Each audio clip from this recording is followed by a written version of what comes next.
जैसे बॉलीवुड में रहता है, इन्फ्लुएंसर्स के साथ भी क्या ऐसी चीप हरकत होती है? बिल्कुल होती है। जैसे कि मेरे पास एक लिए आया था, एक क्लोथिंग ब्रांड था, ठीक है। तो बोल रहे थे कि हम लोग आपको पे करेंगे। मैंने कहा फॉर व्हाट, पे फॉर व्हाट। कुछ इन्फ्लुएंसर्स दुबई में जो अरब के शेख्स होते हैं उनके साथ रहकर बहुत बुरी लाइफ जी रही है। मतलब सेक्सुअली अब्यूज करना और बहुत ही गंदी लाइफ, बहुत ही गंदी लाइफ, आप सोच भी नहीं सकते। You can't even imagine it. Hello जी, hi, welcome to my podcast. अब हम आपके लिए लेकर आए हैं मध्य प्रदेश का थोड़ा सा ग्लैमर। तो आज हमारे साथ जो स्पेशल गेस्ट है, मेरी बहुत अच्छी दोस्त और बहुत अच्छी speaker plus content creator, brand promoter और influencer Akanksha Moghe. Akanksha, welcome to my show. Thank you so much. Akanksha, हम पॉडकास्ट में आपकी इस पूरी इन्फ्लुएंसर की जर्नी के बारे में बातचीत करेंगे और कुछ सवालात करेंगे। बिल्कुल। तो शुरू करते हैं एक बहुत ही बेसिक से सवाल से। हाँ जी। इन्फ्लुएंसर बनने का कब सोचा, कैसे सोचा? जब मैं छोटी थी, ठीक है, तो मैंने ज़्यादा कुछ किसी चीज़ के बारे में नहीं सोचा। लेकिन जब मेरा एक फ्रेंड था हर्ष पंडित, ठीक है, मुझे पता नहीं था वो करता क्या था, बस वो एक वीडियोस वगैरह बनाता था और जैसे कि उसको ब्रांड्स के थ्रू उसको प्रोडक्ट्स वगैरह मिलते थे। तो उसने मुझे बताया कि ऐसा ऐसा होता है, बट उसने मुझे ये नहीं बताया कि होता कैसे है, ब्रांड्स आपको कैसे टच करते हैं। उसने मुझे बताया कि तुम अपना रास्ता खुद बनाओ। तो उसके थ्रू मैंने इन्फ्लुएंसर मार्केटिंग स्टार्ट की।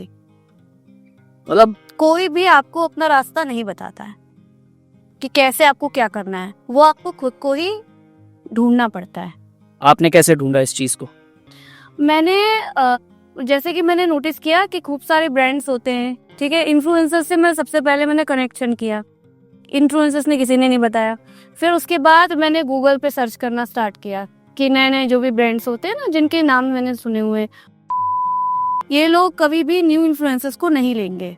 ये लोग ऑब्वियसली वो लोग सेलिब्रिटी की तरफ ही जाएंगे। तो मैंने फिर उसके बाद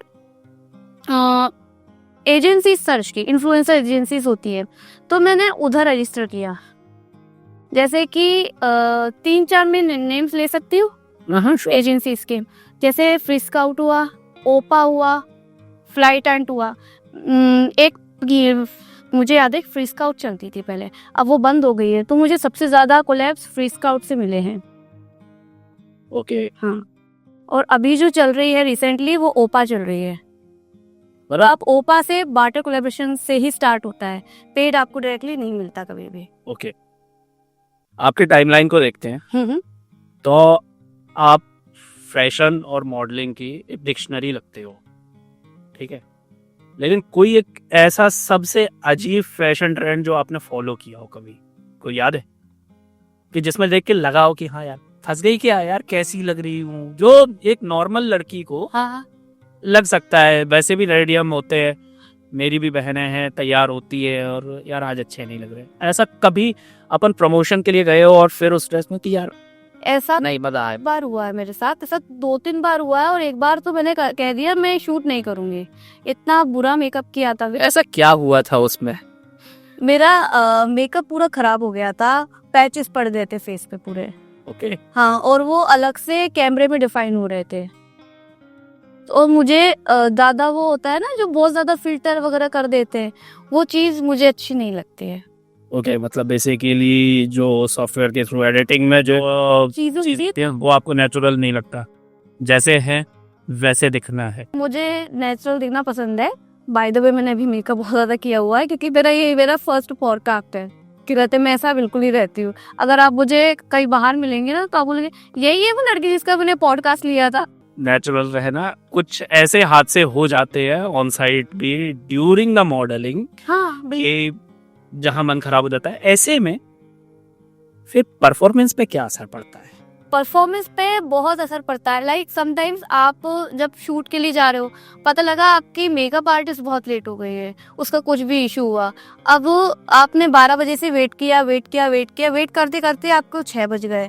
घर से मुझे कॉल्स आने लगते हैं कि कब आओगे, कितने बजे आओगे, कितना टाइम हो गया। अब मेरे पास रिप्लाई नहीं होता, और फिर वो बोलते हैं कि मेकअप आर्टिस्ट को पहले से ही बताना चाहिए था।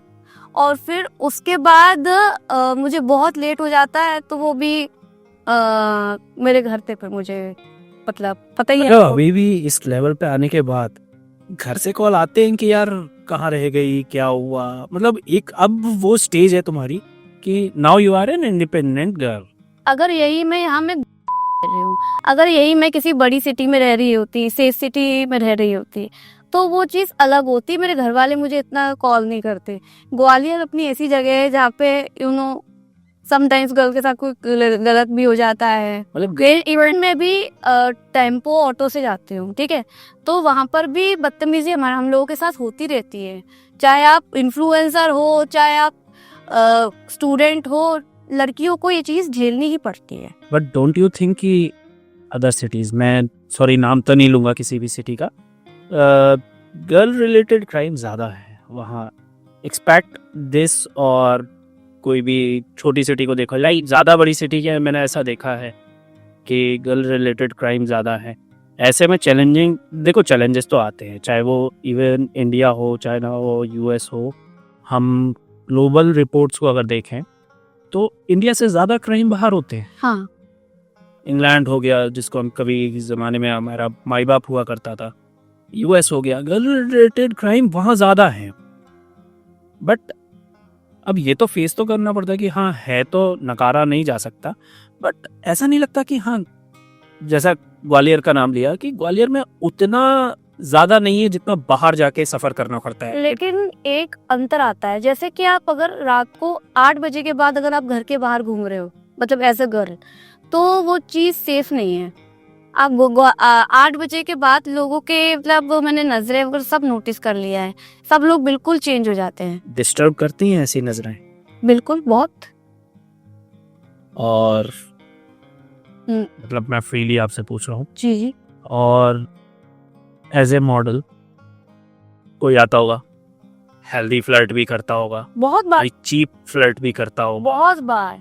तो उस चीज को भी तो कंट्रोल किया ही जाता है, क्योंकि जो हेल्दी फ्लर्ट है वो समझ में आ रहा है कि हाँ इसने मजाक किया है, क्या किया है, ठीक है। एक चीप फ्लर्ट होता है, वो चीज जब हेल्दी फ्लर्ट आपको डिस्टर्ब नहीं कर रहा है, हाँ।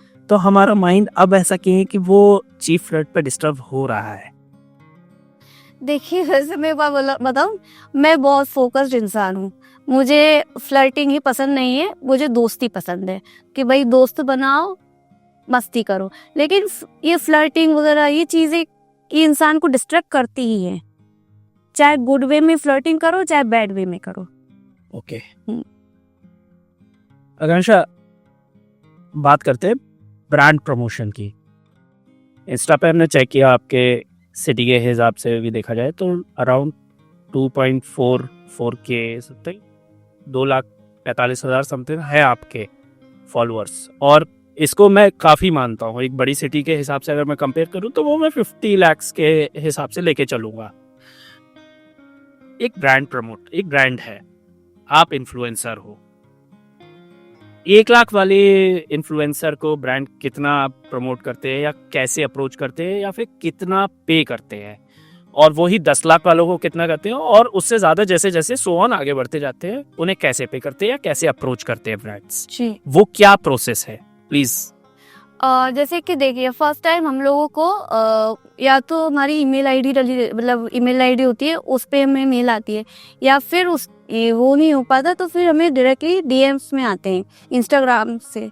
तो उसमें लिखा रहता है क्लियरली कि अगर आप इंटरेस्टेड होंगे तो ये फॉर्म फिल करें, या फिर हमें व्हाट्सएप पे भी आ जाता है कई बार, जैसे कि हम लोग किसी एजेंसी पे अपना नंबर फॉरवर्ड करते हैं तो वो लोग हमें पूछते हैं और कंफर्मेशन लेते हैं, ठीक। और कभी कभी हमें 10K हुआ या 1 लाख हुआ या 1 मिलियन हुआ, हम लोगों को भी बार्टर कोलैबोरेशन करने पड़ते हैं।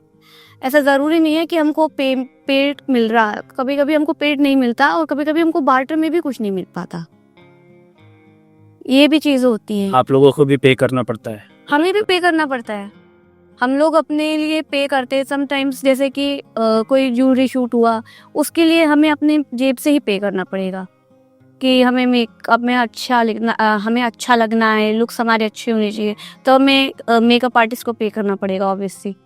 और जैसे कि हमें अच्छी ड्रेस लेनी है, हमें अच्छा लगना है, हमें सुंदर लगना है, तो हमें उस पर बहुत मेहनत करना पड़ता है। और हमें अपनी स्किल्स पे मेहनत तो ऑब्वियसली करनी पड़ती है। वो तो ऑब्वियसली पॉलिश करते ही रहना पड़ेगा तब। ऑब्वियसली। और मैं अभी भी सीख ही रही हूँ। अभी भी मैं ये नहीं बोलूँगी कि मैं एक एडवांस्ड इन्फ्लुएंसर हूँ। मुझे भी क्लियरली वर्ड समझ में नहीं आ रहा तो मैंने यूज़ कर दिया। अभी भी मैं सीख ही रही हूँ और अभी भी मेरी मॉडलिंग में भी प्रोफेशनल नहीं हुई हूँ। जैसे आपने बोला कि डीएम में मैसेजेस आते हैं, कंपनीज अप्रोच करती हैं, ब्रांड्स अप्रोच करते हैं। मैंने ऐसा भी देखा है कि कुछ सोशल मीडिया हैंडल्स हैं, जैसे इंस्टा हो गया, व्हाट्सएप हो गया, ये मैनेजर्स या कोई अदर लोग आपके हैंडल कर रहे होते हैं टीम में। आपका मन है कि उस ब्रांड के साथ कोलैब करना है और मैनेजर क्योंकि इतना बिजी शेड्यूल रहता है या किसी भी कारण वो कोलैब चला जाता है और वो आपकी राइवल को मिल जाता है और बाद में आपको कुछ दिन बाद पता पड़ता है कि वो ब्रांड पहले आपको अप्रोच कर रहा था, तब क्या रिस्पॉन्स होता है? तब तो सब बहुत बुरा लगता है और बहुत ज्यादा बुरा लगता है कि हमें ये मिलने वाला था। Oh shit. और किसी अपने की गलती की वजह से मुझे नहीं मिल पाया, Sorry, कम मुझे से कम नहीं- पूछ तो सकते थे। हाँ अब एटलीस्ट। कैसे रिस्पॉन्स कर पाओगी? तो फिर मैं सबसे पहले ये करती हूँ कि अपने मैनेजर को ही कॉल करती हूँ, बोलती हूँ कि भाई बता तो देते ये कोलैब आ रहा है, तुमने बोला तक नहीं। और फिर वो मेरे हाथ से निकल के किसी और के पास चला गया। को मेरी वो बहुत लड़ाई होती है, बिल्कुल। बहुत ज्यादा। मेरा एक मैनेजर था, उससे बहुत बुरी लड़ाई हो गई मेरी। Basically he lost his job. हाँ कह सकते। तो आकांक्षा, वो कौन सा की मोमेंट था तुम्हारी लाइफ का जी जिसमें ये लगा कि मुझे अब वो की मोमेंट जो बचपन का था बट वो एक की मोमेंट कि मुझे इन्फ्लुएंसर ही बनना है? तो क्या हुआ कि जब मैं छोटी थी तो स्कूल में डांस कंपटीशन था, तो सारे बच्चे पार्टिसिपेट कर रहे थे, तो मैं भी करना चाहती थी। ठीक है, तो मैम टीचर ने मुझे मुझे ना ग्रुप से हटा दिया कि तुम डांस नहीं कर सकती। तो मैंने मैम से पूछा तो बोले कि आपका कलर बहुत डार्क है, आप बहुत गंदे लग रहे हो। अपने ही सिटी में रेसिज्म झेलना पड़ रहा है। मुझे अपने स्कूल में ये चीज झेलनी पड़ी थी। यार ये तो बहुत हार्ट ब्रेकिंग थिंग है यार, सीरियसली। और उसके बाद मैंने सोचा कि आज के बाद स्कूल में मैं कभी डांस नहीं करूंगी, और मैंने सीरियसली स्कूल में कभी डांस नहीं किया। ओके, तो वो की मोमेंट था जिसने ये बोला कि मुझे इन्फ्लुएंसर ही बनना है? नहीं, इन्फ्लुएंसर ही नहीं बनना है, लेकिन मुझे कुछ लाइफ में कुछ बड़ा करना है। ओके। हाँ, तो जब मैं इन्फ्लुएंसर बनी थी तो मैंने नोटिस किया था कि तब 1-2 इनाम आगे आए थे। उसके बाद मैंने कहा धीरे धीरे करके ग्वालियर में बहुत सारे इन्फ्लुएंसर्स आ गए। फिर मैंने कहा कि अरे हमसे भी बड़े, अरे ये भी है, अरे ये भी, बहुत सारे इन्फ्लुएंसर्स इकट्ठे हो गए। तो उनको देख देख के लगा कि हाँ, हम भी अकेले बड़े नहीं है, हमसे भी बड़े बड़े बहुत लोग हैं। दिल्ली और मुंबई का सपना देखती हो बहुत, कि अपने को वहाँ जाना है, वहाँ करियर को आगे बढ़ाना है इसी इन्फ्लुएंसिंग में या फिर मॉडलिंग में? मैं तो अमेरिका के सपने देखती हूँ। ओके, तो उसके लिए कुछ कोशिश? हाँ, ऑब्वियसली मैं कोशिश कर रही हूँ कि मुझे बड़े ब्रांड्स से अप्रोच मिले, मुझे बड़े ब्रांड्स से के साथ वर्क करने का मौका मिले। डोंट यू थिंक कि अमेरिका हो या इंडिया, ग्लोबलाइजेशन के बाद ब्रांड्स तो सारे यही काम कर रहे हैं। मैंने, चाहे वो नायका हो, जी बिल्कुल, या वो लैक्मे हो, या वो फैंटी ब्यूटी हो, रिहाना का कुछ भी हो, सारे ब्रांड्स आज पूरे वर्ल्ड में अवेलेबल है। वैसे मैं, अगर वो अप्रोच करेंगे तो वो हमें वहाँ पे भी कर सकते हैं, यहाँ पे भी कर सकते हैं। बिल्कुल, आपको वैसे एक चीज नहीं पता होगी, जैसे यहाँ के इन्फ्लुएंसर्स को जैसे कि मुझे कोई बड़ा कोलैब मिलेगा ना, तो वो मिलेगा अंदर 10K तक का, ठीक है। लेकिन जो अमेरिका या लंदन वाले जो इन्फ्लुएंसर्स होते हैं, उनकी 1 डे की इनकम मैंने पूछा था किसी से, तो उन्होंने कहा था कि हम लोग अगर एक वीडियो शूट करते हैं, हमें उसका मिलता है $300 to $400। वो खर्चा भी तो डॉलर में ही जाता है। हाँ बिल्कुल जाता है। और मेरे यहाँ पे मतलब जैसे कि अब में 1000 फॉलोवर्स है हमारे, तो वो 1000 फॉलोवर्स वालों को भी $200 मिलते हैं। यहाँ पे 1000 वालों को कोई पूछता नहीं है, या तो फिर बार्टर मिलता है हमें। मैंने मतलब मेरे जब 100 के फॉलोवर्स हो गए थे, मैं बार्टर कोलैबोरेशंस कर रही थी, सिर्फ बार्टर, पेड मुझे मिल ही नहीं रहा था। जब मेरे 200 फॉलोवर्स हुए तब जाके मुझे एक दो करके मुझे 500 रुपीज़, 1000 रुपीज़ ऐसे कोलैब्स मिले। वो मैंने वो किए, फिर उसके बाद मेरा थोड़ा थोड़ा बढ़ता गया। और अभी भी मैं बार्टर कोलैबोरेशंस करती हूँ बीच बीच में, क्योंकि वो ज़रूरी हो जाता है। जब आपका पेड वाला वर्क रुक जाता है तो आपको बीच में बार्टर कोलैबोरेशंस करते रहना चाहिए। आकांक्षा, मेरी ऑडियंस को थोड़ा सा समझाने के लिए बार्टर कोलैबोरेशन को थोड़ा इजी वे में समझा सकती हो? Barter collaborations in the sense कि जब आपको ब्रांड अपना प्रोडक्ट दे रहा हो, ठीक है, आपको वो यूज़ करके, मतलब या तो कोई क्रीम हो या सीरम हो या शैम्पू हो, वो आपको वीडियो बनानी है, ठीक है, और वो उसके रिटर्न में वो आपको पैसा नहीं देगा, आपको प्रोडक्ट देगा, उसको हम कहते हैं बार्टर कोलैबोरेशंस। और अगर जैसे कि कोई ब्रांड है वो आपको सर्विस भी दे रहा है, लाइक जैसे कि कोई पार्लर हो या सैलून हो, तो वो आपको मेकअप करवा रहा है, ठीक है, और कोई हेयर से रिलेटेड आपको सर्विसेज दे रहा हो, और फिर उसके ऊपर पे भी कर रहा हो कि just you have to post it on your Instagram page. But उनके, जैसे आपने बोला सैलून हो गया या फिर कोई प्रोडक्ट हो गया, उनका तो आप फ्री एडवर्टीजमेंट कर रहे हैं, जो वो एक पीआर कंपनी को, एक एडवर्टीजमेंट कंपनी को बहुत हाई अमाउंट में ले जाके पे करेगा, तब जाके उसका प्रोडक्ट एडवर्टाइज हो पाएगा या उसकी कुछ ब्रांड इमेज बन पाएगी। बिल्कुल। आपने उसे फीचर किया, 2 लाख से ऊपर के फॉलोअर है, 2 लाख से आपने एक स्टोरी पर भी लगाया, और वो 2 लाख लोग में से मैं बोल रहा हूँ अगर 20,000 लोगों ने भी उस चीज़ को देख लिया, 1% ने भी देख लिया, तो उसके लिए वो उससे ज़्यादा फायदेमंद रहा। उसके बावजूद ये लोग इतना कम पे करते हैं, इसके लिए इन्फ्लुएंसर्स की जो सोसाइटी है वो कुछ क्यों नहीं बोलती है? और जैसे कि मैंने खुद ने अपनी एक सोशल मीडिया इन्फ्लुएंसर एजेंसी बनाई है, ठीक है, तो मैंने मतलब सिर्फ मैंने इसलिए बनाई थी कि मैंने कहा ये क्यों होता है, ठीक है, और जब मैंने ब्रांड से बात की ना, तो उन्होंने भी मुझे कम ही पे किया। ऐसा नहीं होता है कि एजेंसीज को बहुत ज़्यादा पेमेंट मिल रहा है, एजेंसीज को कम पेमेंट मिलता है। वो लोग अपना 10% या समथिंग 20% अपना निकाल के फिर वो इन्फ्लुएंसर को देते हैं। जैसे कल को कोई नया इन्फ्लुएंसर बनना चाहता है आपकी सिटी से, तो आप उसे सपोर्ट करोगे या आप उसे एज ए अपना कॉम्पिटिटर समझोगे? मैं उसे सपोर्ट भी करूंगी और मैं उसे अपना कॉम्पिटिटर भी समझूंगी। मतलब वो राइवल है आपके लिए, कोई वो आपका शागिर्द क्यों ना हो। बिल्कुल। बहुत ब्यूटीफुल होते हुए या बहुत हैंडसम होते हुए वो अपने लुक को लेके कॉन्फिडेंट नहीं है, तो उसके लिए क्या ट्रिक्स लेते हो या क्या मोटिवेशन देते हो उसको कि वो उस चीज़ में कंटिन्यू कर पाए? मन है उसका करने का, वो करना चाहता है कि मुझे इन्फ्लुएंसर बनना है, ऐसे कुछ कुछ रीजंस हैं जिसकी वजह से वो बन नहीं, बट तुम एज ए इन्फ्लुएंसर उसमें वो कैलिबर देख पा रही हो कि ये स्काई रॉकेट की तरह ऊपर जाएगा। हाँ। तो उसको कैसे मोटिवेट कर पाओगी? सबसे पहले मैं एक चीज बोलना चाहूंगी, मैं खुद एक लो कॉन्फिडेंट इंसान हूँ, मैं आज भी बहुत लो कॉन्फिडेंट हूँ, ठीक है, और मैं आज भी सोचती हूँ कि मैं अच्छी नहीं लग रही हूँ या मैं सुंदर नहीं लग रही हूँ। लड़कियां तो खैर मैं ये बोलूंगा, सॉरी मैं ओनली लड़का लड़की नहीं कर रहा हूँ, बट एज ए गर्ल तुम बताओ। बेस्ट ड्रेसिंग सेंस, आप सबसे पहले तो यूट्यूब पे डेफिनेटली आप जाइए, आपको बहुत कुछ सीखने के लिए मिलेगा, जैसे कि हाउ टू ड्रेस वेल। मुझे वैसे कैजुअल ड्रेस अच्छे लगते हैं। कैजुअल में क्या? शर्ट हो और पैंट हो, वो मुझे सही है। आप नॉर्मल कपड़े पहनिए लेकिन आप अच्छे दिखिए।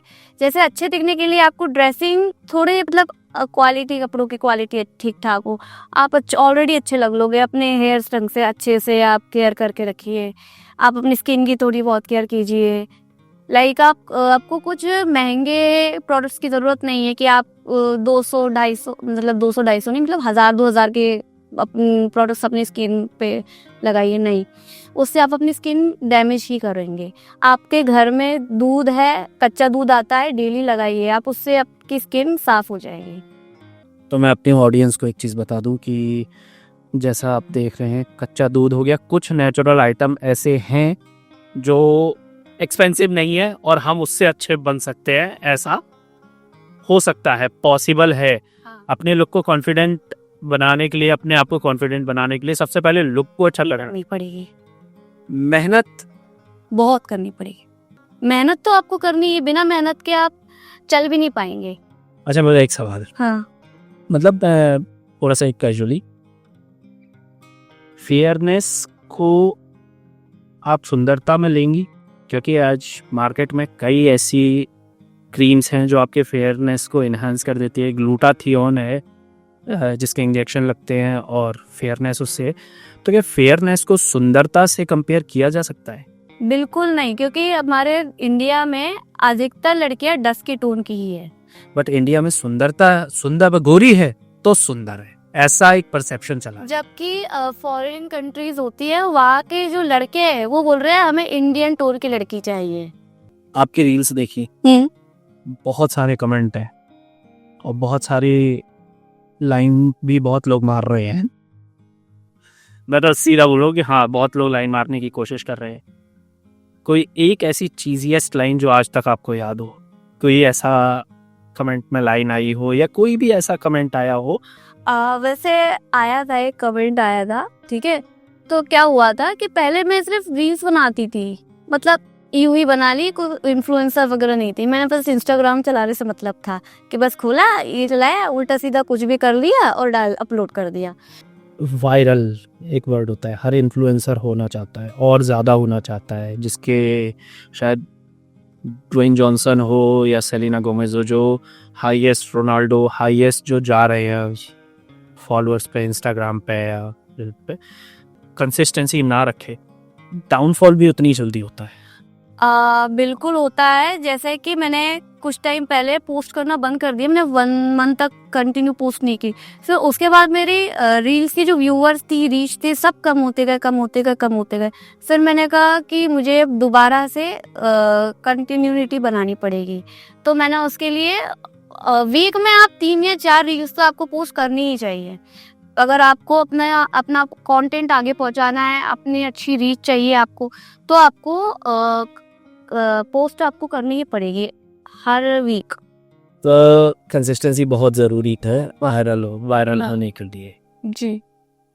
बट हाँ। सेम वही क्वेश्चन है, हमने सुना है और पता नहीं है कि होता है कि नहीं होता, क्योंकि हमने एज ए फेस नहीं किया वो चीज़। हम मेल हैं, तो मेल मेरा फ्रेंड है, उसी ने ही मुझे सजेस्ट किया था कि ये पूछ लेना, कास्टिंग काउच जैसे बॉलीवुड में होता है, ठीक है, इन्फ्लुएंसर्स के साथ भी क्या ऐसी चीप हरकत होती है? हाँ जी, बिल्कुल होती है। और जैसे कि मेरे पास एक शूट के लिए आया था, एक कोई आप फ्रीली बता सकते हो तो। एक क्लोथिंग ब्रांड था, ठीक है।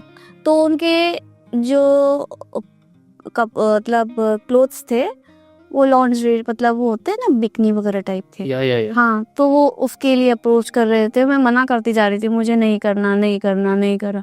फिर नेक्स्ट डे से आप सिंगल है, मैंने कहा नो। मैं हर किसी को ये बोलती हूँ कि no, I am not single. तो उसके बाद वो बोले कि आप आइए। ये इन्फ्लुएंसर्स के साथ भी होता ही है, बिल्कुल होता है। इवन कुछ इन्फ्लुएंसर्स का मैंने सुना भी है। अब मैंने सामने से नहीं सुना, मैंने कहीं और से सुना है कि कुछ इन्फ्लुएंसर्स दुबई में जो अरब के शेख्स होते हैं उनके साथ रहकर बहुत बुरी लाइफ जी रही है। फिर उस काम के बहाने वो लोग उनके साथ बहुत बुरा बर्ताव होता है, मतलब सेक्सुअली अब्यूज करना, और ये उन लोगों को बहुत ही गंदी लाइफ दे, बहुत ही गंदी लाइफ, आप सोच भी नहीं सकते। You can't even imagine it. But इस चीज़ का हम प्रूफ नहीं कर पाते हैं कि ऐसा उनके साथ हो रहा है, क्योंकि हम ऑन कैमरा तो उनकी वो ग्लैमरस लाइफ देख ही पा रहे हैं। अलग चीज हो जाती है, रियलिटी में कोई कौन है, क्या है, ये किसी को नहीं मालूम। ये सिर्फ उस इंसान को मालूम है कि वो कैसा क्या है। मेरा अगला सवाल यही था, 2,45,000 लोगों को आकांक्षा मोघे पता है कि आकांक्षा मोघे ये है, कैमरे के पीछे आकांक्षा मोघे क्या है? जी मैं एक आम सी लड़की हूँ जो कि बोलने में भी बहुत अटकती हूँ। आज भी मैं हल्की सी हकलाती हूँ। मैं बचपन में बहुत ज़्यादा हकलाती थी। ये मुझे मेरी एक फ्रेंड से पता लगा था। उसने मुझे कॉल पे बताया था कि तुझे पता है बहन, तू पहले बहुत हकलाती थी, तू पहले इतना बोलती भी नहीं थी, बोल भी नहीं पाती थी। मैंने कहा सच में? तो बोल रही हाँ, एक लाइन बोलने में तेरे को बहुत टाइम लगता था, फिर सब तेरा मजाक उड़ाते थे। मेरा मतलब लुक्स पे तो मेरा मजाक उड़ा ही है, मेरा हकलाने पे भी मेरा मजाक उड़ा है।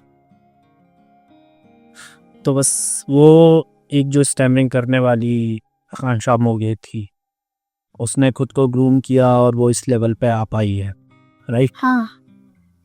हकलाना, स्टैमरिंग जो बोलते हैं प्रॉब्लम।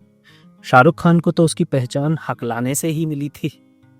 और मेरी सिस्टर यही बोलती है, मेरी बहन, कि तेरी जो खराब चीज है तो वो वही चीज को क्यों कर रही है बार बार। जैसे कि तेरा बोलना खराब है तो वो मैं बता भी नहीं पाती सामने वाले को कि मैं इन्फ्लुएंसर हूँ, तो वो सामने वाला बोलता है ओके, तो करते क्या हुआ, ये चीज हो जाती। अच्छा, इन्फ्लुएंसर नहीं समझा पा रहे कि इन्फ्लुएंसर क्या होते हैं? हाँ। क्या करते हैं? उन्हें वही पता है कि रील्स बनाते हैं। इन्फ्लुएंसर का मतलब है जैसे कि डिजिटल क्रिएटर, मतलब ये क्रिएटर, बट क्या होता है कि लोगों को लगता है ये दोनों एक ही चीज है। हाँ वो रील बनाती है, हाँ वो रील बनाती है, ये चीज हो जाता है हमारे साथ, ये प्रॉब्लम होती है हमारे साथ। हमको हमेशा यही चीज फेस करनी पड़ती इन्फ्लुएंसर को ये प्रॉब्लम फेस करनी पड़ रही है, रील वाली, है, रियल वाली। ठीक है? कि रील बनाना ही सिर्फ इन्फ्लुएंसर, वो ये नहीं समझ पा रहे कि ब्रांड प्रमोशन और कंटेंट क्रिएशन क्या क्या चीज है, चीज है। ठीक है? अगला क्वेश्चन मेरा इसी से रिलेटेड है। रील्स एक ऐसी आज के टाइम में एडिक्टिव चीज हो गई है, लोगों को एडिक्शन हो गया है कि अगर वो स्क्रॉल करना चालू करते हैं तो कम से कम 25-30 रील ऐसे ही देख जाते हैं और उन्हें पता नहीं पड़ता कि उनका कितना टाइम चला गया। एज ए इन्फ्लुएंसर तुम्हें लगता है कि सोशल मीडिया डिटॉक्स होना आज के टाइम में बहुत ज़्यादा ज़रूरी है? समटाइम्स लगता है कि बहुत ज़्यादा फ़ोन का यूज़ करना बहुत गलत है। चाहे आप रील स्क्रॉल कर रहे हो, चाहे व्हाट्सएप में लोग अपने फ्रेंड्स को मैसेज सेंड कर रहे हो, या फिर आप फ़ोन कॉल पे 4-5 आवर्स तक आप ऐसे कान पे लगाए हुए हो, क्योंकि उससे आपके दिमाग पे जो रेज जाती हैं उससे आपको बहुत नुकसान हो सकता है। आपकी मेंटल हेल्थ, फिजिकल हेल्थ दोनों खराब हो सकती है। फ़ोन से जब आप यूज़ करते हैं तो आपकी आंखों के नीचे डार्क सर्कल्स बहुत ज़्यादा आएंगे, जैसे कि आप मेरे देख सकते हैं। मतलब अपन भी उसी के भोगी हैं। मेरा फ़ोन कहाँ गया यार, मेरा फ़ोन कहाँ गया, किसी का मैसेज आया होगा, मेरी गर्लफ्रेंड का मैसेज आया, ये जो मेरे साथ भी होता है, तुम्हारे साथ भी होता है, सबके साथ होता है। डिटॉक्स होना इंडियन सोसाइटी को ज़रूरी है या नहीं? थोड़ा सा ज़रूरी है। तो बिल्कुल आपने अगर ये कर दिया कि आप फ़ोन, मतलब आप अपना काम छोड़ के अब आप कुछ और करने लगे, जैसे कि म्यूज़िक स्टार्ट कर दिया, आप म्यूज़िक सुन रहे हो, तो आपको थोड़ा बहुत तो ज़रूरी है आपको फ़ोन चलाना। बिना फ़ोन के तो आजकल दुनिया चल ही नहीं सकती है। पहले चल जाती थी, क्योंकि देखिए टाइम बदलता रहता है, ये संसार का नियम है कि वक्त बदलता है, लोगों की आदतें बदलती है। इसका मतलब ये है कि डिटॉक्सिंग थोड़ी सी ज़रूरी है, पर बहुत ज़्यादा अगर आप ये कर देंगे, फ़ोन साइड में आपने छोड़ दिया, आप अपने काम पे नहीं लग रहे, फिर घर में ही बैठना पड़ेगा मुझे तो। मतलब एक इन्फ्लुएंसर ये समझ सकता है कि हाँ, डिटॉक्सिफिकेशन बहुत ज़्यादा ज़रूरी है भी, और अगर वो हो गया तो कई लोगों का करियर भी जा सकता। अब देखिए ना, आप टिकटॉक से बहुत सारे लोगों का लाइफ पे इफेक्ट पड़ा था। कई लोगों के 1 मिलियन फॉलोअर्स हो गए थे। मेरे रिजल ऐप थी, एक ऐप आई थी, उसमें मेरे 1 मिलियन फॉलोअर्स हो गए थे, और फिर वो 1 मिलियन फॉलोअर्स होने के बाद वो ऐप बंद हो गई। ओके। इतना बड़ा नुकसान हुआ मेरा। वो 10 मिलियन पहुंचने के बाद 1 मिलियन पहुंचने के बाद वो उसमें कुछ फाइनेंशियली कुछ हेल्प मिली थी वो चीज़ को? बहुत। एक पोस्ट, मुझे सिर्फ पोस्ट करने के मुझे 3,000 रुपए मिल रहे थे। ओके। हाँ, 1 मिलियन पहुंचने के बाद 3,000, और वो भी मुझे कोई ब्रांड अप्रोच नहीं कर रहा था, मुझे ऐप से ही काम मिल रहा था। ऐप ऐप मतलब जो रिजल ऐप है इसके व्हाट्सएप ग्रुप्स बने हुए थे, तो मैंने उस ग्रुप को ज्वाइन किया और फिर उस ग्रुप में कुछ मतलब सॉन्ग्स वगैरह आते थे, तो उसमें मुझे अपनी वीडियोस बनानी थी। तो वीडियोस कैसे बनानी थी, अपनी फ़ोटोज़ ली, उनके टेम्पलेट्स बना के अपलोड कर दिए। तो फिर उसमें मुझे उसी ऐप में मुझे पैसा आता था, कभी 500 रुपये, कभी 1000, कभी 3000, कभी 4000, मतलब व्यूवर्स के अकॉर्डिंग पैसे मिलते थे। और व्यूवर्स आते थे तो व्यूवर्स आते आते मेरे फॉलोवर्स भी बढ़ गए थे। 1 मिलियन फॉलोवर्स होने के बाद वो ऐप बंद ही कर दी टोटल।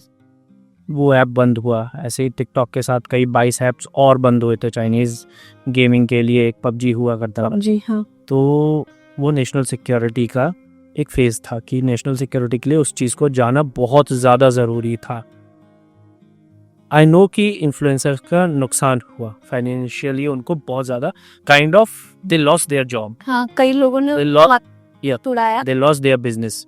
जो भी हो रहा था इन एप्स के साथ, influencer being a citizen of a nation, एक देश के नागरिक होने की वजह से उन्हें सिक्योरिटी ज़्यादा इम्पोर्टेंट थी या उनका करियर? देखिए, अगर वो लोग सिर्फ अब मैं सोचूंगी एज ए सिक्योरिटी अगर मैं सोचूंगी कि भाई घर के बाहर लोग हैं, बाहर कैसे निकलूं। 10 लाख फॉलोअर होने के बाद भी आपने मेरे टिकटॉक पे हो गए थे, मेरे 1.5 लाख फॉलोअर्स करीब हो गए थे टिकटॉक पे। हाँ, पर मैंने वो टिकटॉक, पता है, मैंने प्रमोट भी नहीं किया कि भाई इस पे मेरे 1.5 लाख फॉलोअर्स थे। मैंने रिजल को प्रमोट किया था। रिजल ऐप में ऐसा कुछ नहीं था, वो इंडिया की ही ऐप थी।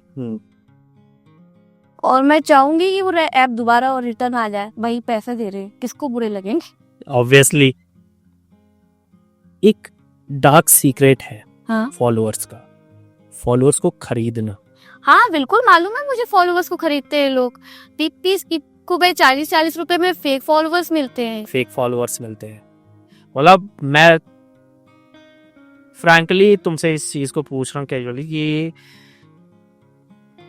कभी आइडिया आया कि यार इन 2,45,000 को मैं 10 लाख भी बना सकती हूँ थोड़े से पैसे देके?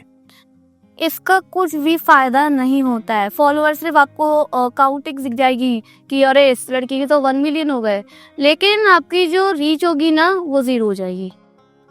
आपके रीच पे आपको 1 लाइक, 2 लाइक, 3 लाइक, 4 लाइक किसको चाहिए भाई इतने से।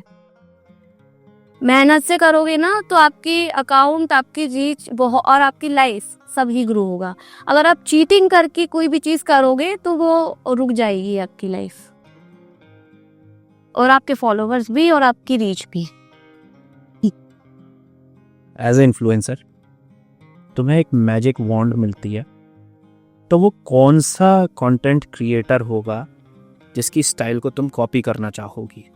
नाम है ले या याद नहीं आ रहा? नहीं, ऐसा कोई नाम नहीं है कि ये लोग चलते ही रहेंगे, क्योंकि ये वैक्यूम की दुनिया है। कोई ना कोई इनको पछाड़ देगा, कोई ना कोई आएगा और इनको पीछे कर देगा। इन्फ्लुएंसर बनने के लिए ट्रेंड को फॉलो करना बहुत ज़रूरी है। बहुत ज़्यादा ज़रूरी है कि आज ट्रेंडिंग कौन सा गाना कर रहा है, अगर मेरे पोस्ट पे वो ट्रेंडिंग गाना नहीं लगा, कोई आउटडेटेड गाना लग गया, तो मैं शायद उनके कंपटीशन में खड़ी नहीं हो पाऊंगी। हाँ बिल्कुल, ये होना ज़रूरी है। मैं तो नॉर्मल खाना खाती हूँ, जैसे कि रोटी हुई, सब्जी हुई, ठीक है। कई बार मैं रात का खाना स्किप कर देती हूँ। लुक्स के लिए या हेल्थ के लिए या बॉडी फिट रखने के लिए कोई टिप्स? मैं बस लुक्स के लिए ये है कि डेली नहाओ। डेली नहाओ? और क्या, जरूरी है। ओके, ये अच्छा था। ये अभी तक मैंने कभी सुना नहीं था कि यार डेली नहाओ, लुक अच्छा रहेगा। ठीक है, थैंक यू सो मच कांशा हमारे पॉडकास्ट में आने के लिए। और एज ए इन्फ्लुएंसर आपको कोई भी डाउट हो, आप इनकी आईडी पे विजिट कर सकते हैं। एक इन्फ्लुएंसर की ज़िंदगी कैसी होती है, क्या होती है, आपने देख ही लिया है।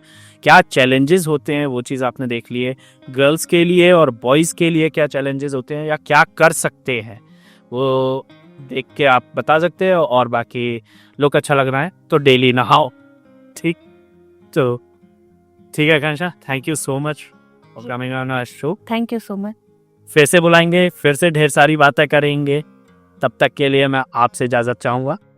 Thank you.